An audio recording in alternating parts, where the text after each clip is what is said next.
Markets trade flat with a positive bias. Sensex trades above 72,100, while the Nifty is choppy to trade at 21,800. Tata Motors jumps over 7% on back of strong earnings. The company's revenue witnessed a 25% uptick, while margins expanded substantially. And Paytm concerns continue as the stock hits lower circuit for the third straight session. The company wiped out 20,485 crore rupees of market cap so far. And State Bank of India reported their third quarter numbers on Saturday. The bank reported a 35% decline in net profit while showing an improvement on the NPA front. The National Credit Guarantee Trust Company has issued a forensic audit on Bandhan Bank. That's an NDTV Profit exclusive, and we'll get you more details on the show.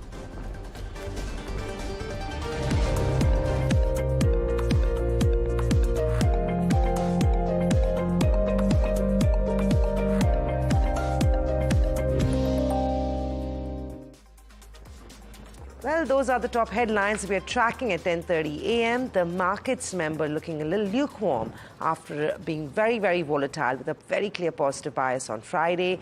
Well, it was topsy-turvy, but this morning is all about earnings and a reaction to that. A quick check on how the index is trading in early trade. We did see a flat to slightly positive opening, and that's exactly what's happening on the index. The Nifty trading with a gain of 17 points, 21,872 is what it trades at. The breadth of the market, though, is not looking too good. It is actually looking pretty good. A bias on the upside, but big cuts coming in on back of earnings and a couple of stocks that we'll highlight for you.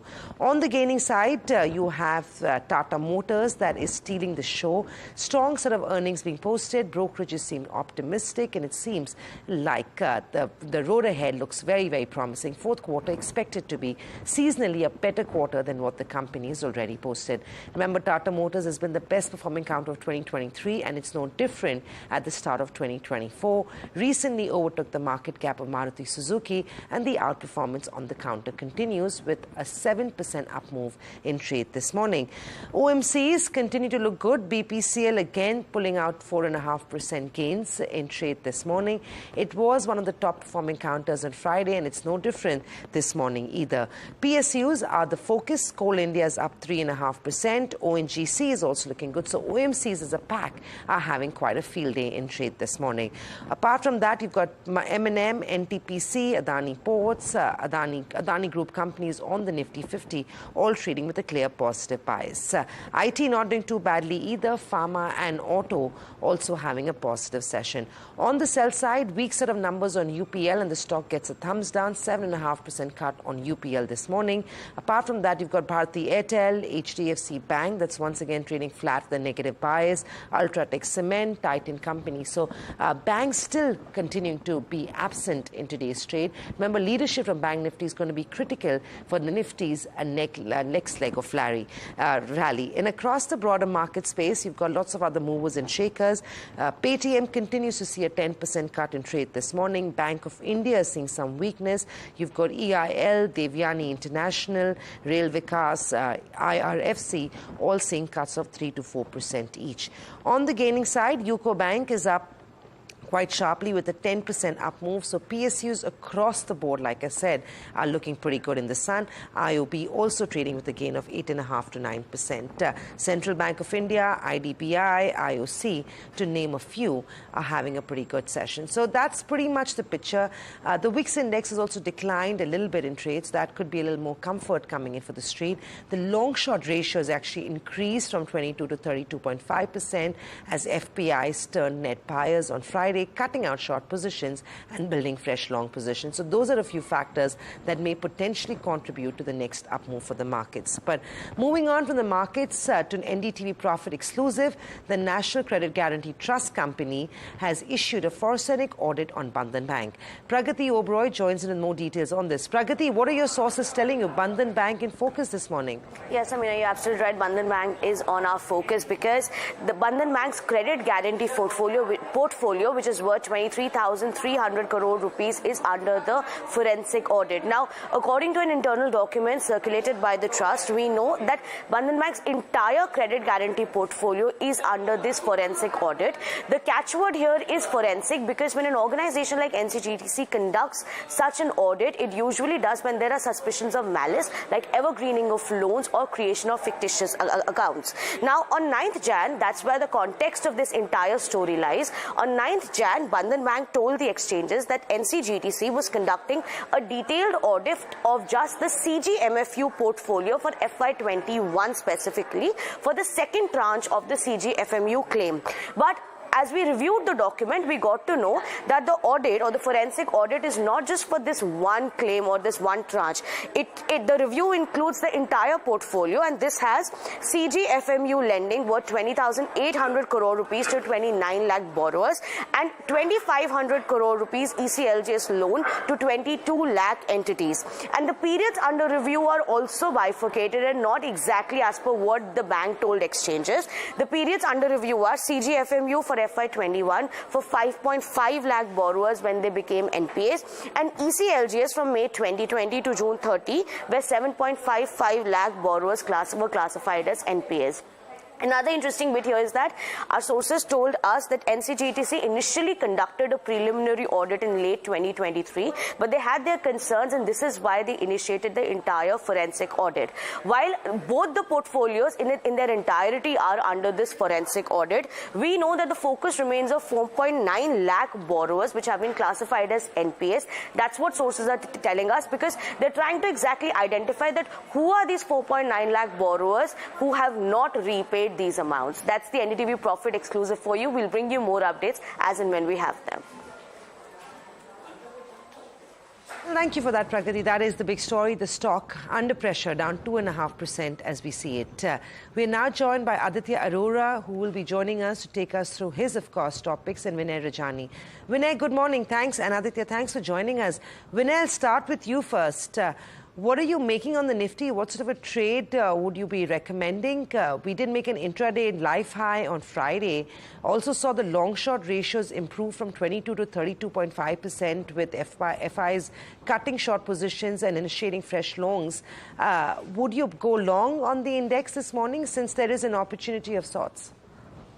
Yeah, good morning and thanks for having me on the show. So we saw a high of 22,126 on Friday, and we saw a large profit booking on that day only and closed on a weaker note. Especially the bank Nifty, the private sector banks were not supporting, and because of that, index did not close on a stronger wicket, especially the bank Nifty. But if you were to look at the overall trend, it is still positive. It is likely that we may oscillate between 21,800 to 22,000.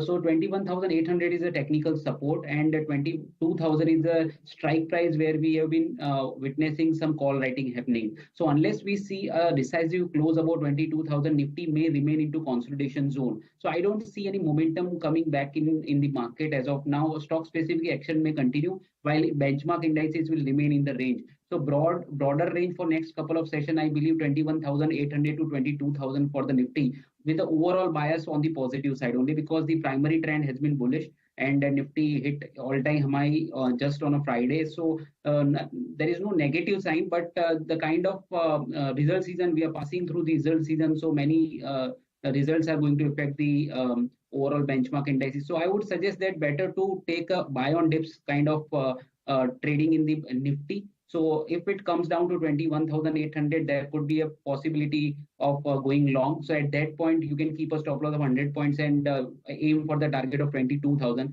So buy on dips is a strategy for Nifty. And as far as Bank Nifty is concerned, I would rather wait because the relative setup is looking weak and it is not participating. So on the upside, 46,500 is a strong resistance. So unless it closes above that, I would wait for rather in Bank Nifty. So it is looking weak. So better to wait for Nifty to come down at 21,800 and take a long with a stop loss of 21,700.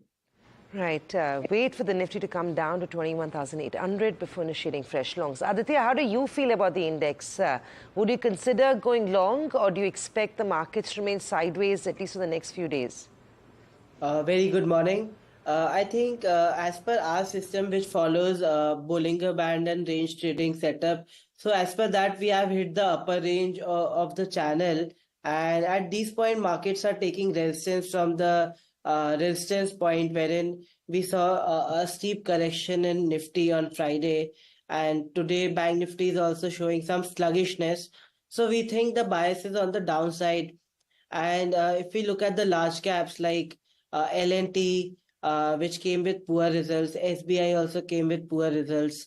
And similarly, we saw a good dent in HDFC Bank also, which is actually not forming bullish pattern as of now, but consolidating with bearish bias. So our bias remains on the downside, and I think soon we'll break the swing lows, and Nifty could correct 500 to 1,000 points from here. That's the positional view, and same is true for Bank Nifty. I think there also we can see correction of about 2 to 4%. Right, Aditya and Vinay, stay with us. We have with us Kavinder Singh, MD and CEO of Mahindra Holidays, now joining in. Mr. Singh, good morning. We'll talk about the earnings. We'll talk about, of course, you stepping down as well and the outlook for Mahindra Holidays. But first up, it's been a solid quarter for Mahindra Holidays. Walk us through those numbers, loop us in with what's happening in terms of demand trends as well. Yeah. I think you rightly said it. It's been a very strong quarter. And if I were to look at the third quarter typical numbers, we delivered the highest ever income, EBITDA, PBT. All metrics are looking very good. Even operational metrics, our member additions were very high at 13% growth on YOY basis. Our upgrades were up by about 16%. Our occupancy was a very healthy 84% despite the difficulties that we had in the beginning of the quarter due to the Sikkim floods. So when I look back also in terms of deferred revenue, we have moved 68 crores into the deferred revenue. That's the business, that's the accounting model that we have in our business. And if I were to look at our cash position, very healthy at about 1,300 crores. So yes, a quarter three turned out to be a great quarter. And even on 9 months level, we are trending at the highest ever 9 months numbers, both on income and EBITDA and PBT. Right. Kavinder Singh, break this down for us. You've seen the highest ever member additions. What is that looking like? Is that level and number sustainable going ahead, or was it a one-off that we saw? So if I were to look at our member additions trend, a slightly longer term trend, if you were to go back a year ago, it was about 17,000 odd. We are likely to close this year above 20,000, roughly thereabouts. And if you go even year prior, we were at about 12,000. So if you look at our trajectory, we are moving up at a very brisk pace on member additions, largely helped by the fact that the referral and digital is showing significant momentum. The referral and digital have been at about 57% of our total sales, again, the highest ever. So this is definitely based on the work that we have done over the years, over the quarters, and we are seeing the results of that. And we believe with the consumption story of India, with the affluent class growing to about 100 million as per Goldman Sachs report by in about few years, and our own target customer doubling, the base doubling, by 2030, we are very confident that the member additions trajectory will be maintained. And if I were to look at also our inventory additions, which have been very brisk, we have added about 124 rooms, and we completed the expansion of our Goa resort, which is by adding another 44 rooms and made Goa Resort, Arora Resort as the biggest ever in terms of number of rooms amongst any of our resorts. So yes, there is momentum both on the member side and also on the inventory side. Right. Mr. Singh, you talked about expansion, and I want to talk a little bit more about that. You also said your cash balances are pretty healthy. Expansion is expected to continue while you've already added a whole bunch of new resorts. Can we expect an uptick on that? So would you continue to go big on expansion for this calendar year as well? And how many more properties could we anticipate for calendar year 25? So this is a very relevant question and a very good question, and I would like to give it a very comprehensive answer here. The good news for us is that we have stepped up our inventory acceleration, from 2020 onwards. We have added about 1,800 rooms in about 3 years. We are very confident of maintaining the momentum, in fact, further accelerating it. We have 800 crores 850 crores odd capex going on for about 700 rooms. This year itself, in this calendar year which went by, which is 2023, we have started 2 big projects, one in Ganpati Phule with a capital expenditure plan of about 250 crores. We also started approximately 200 crores capital expenditure plan in motion in Thiog in Himachal. And as we speak, we completed the Goa Asanora expansion with about 90 odd crores expansion that we did, the money that we spent. We have expansion plans for our Jaipur resort, also our Puducherry resort, which will kick in and around Q4 and Q1 respectively in this quarter.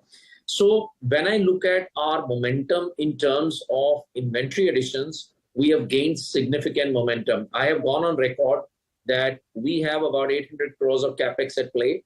Based on the pipeline of the projects that we have, this will easily get stepped up to 2,000 crores. And mind you, we have 1,300 crores of cash on our books. So we don't even need to borrow to grow our business, because the good part of our business model is, as we add members, we generate cash. As we invest, we are able to add more members. So really, it's a model which is self-sustaining, and therefore no leverage is required in the foreseeable future.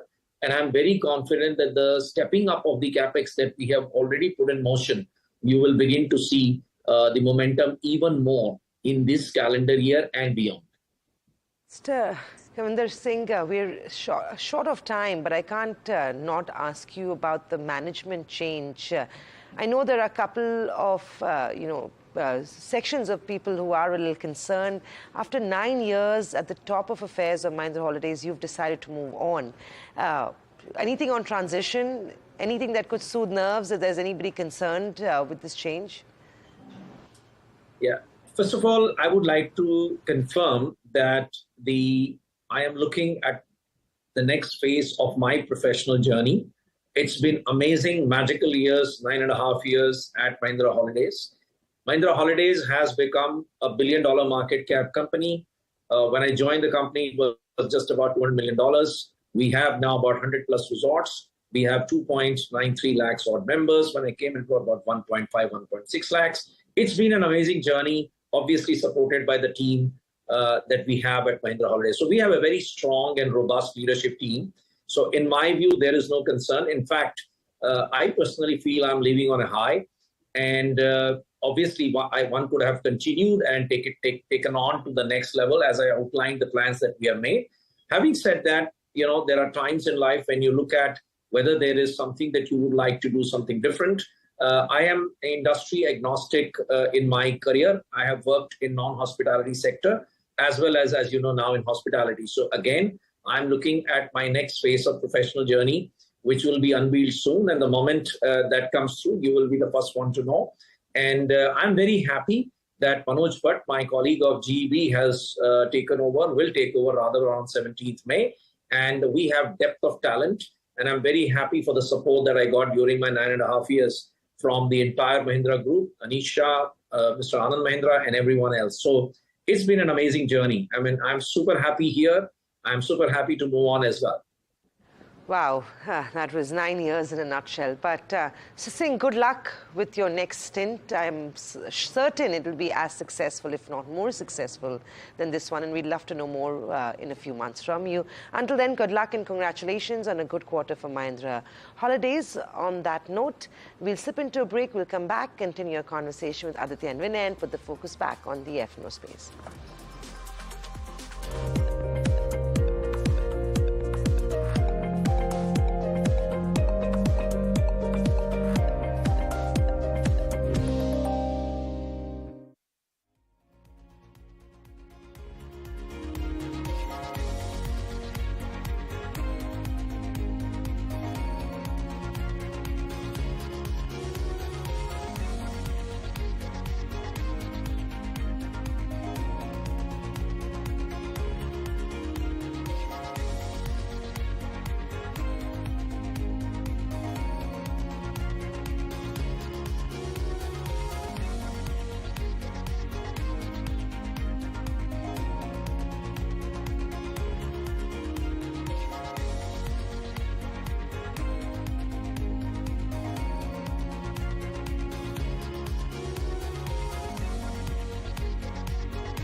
Welcome back to the F&O Show. Aditya and Vinay, sorry, we've in thick of the earnings season, so we've got a bunch of managements to also cover.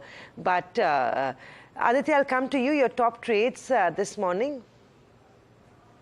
So my top trades are bearish trades today, and we are looking to short Titan, which had been in a stellar uptrend, but that uptrend has been broken now, as the chart suggests.